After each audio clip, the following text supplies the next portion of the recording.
สาวเมืองไทยฟังเบียงสำลาดเลิงไทยน้ำในซื่นไปทุกแก่งมีสายน้ำซองไหลลงด่านเดินหินแก่น้ำหมอกสั่งมาให้แค่แข็งใจขาดผู้แอบยิงน้ำหมอกปานใดได้ยังคิดว่าเป็นแรงสุขสมอุลาปนาแห่งนั้นงามยิ่งนกน้อยงอยเคียงส่งเสียงออดอ้อนสุขจริง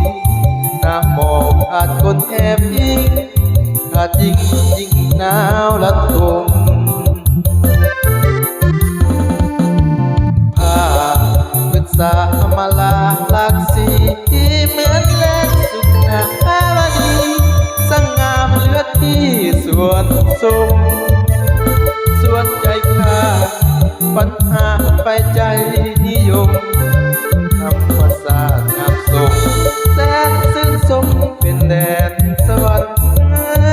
หนาวหมอกใต้ต้นคนเขาอยู่เจออาศัยทิศทางที่บ่เคยฝันไว้หนาวนั้นก็อาจยังมีภาระหน้าที่สำคัญหนาวหมอกคือจะมากันชีวิตทหารต้องท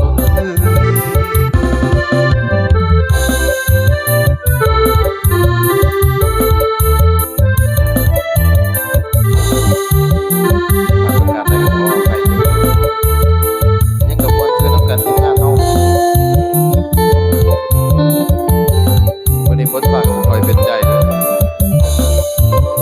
หนาวอยู่จะมาลาหลักสีเมื่อแลกสุขาวดีสังขามเลือที่ส่วนสูงส่วนใจข้า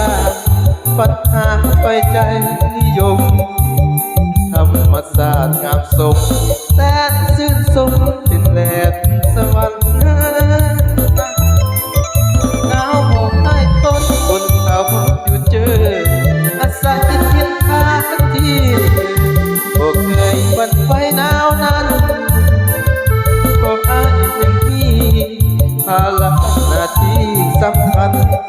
นักมองหรือจะมากันชีวิตทหารต้องทน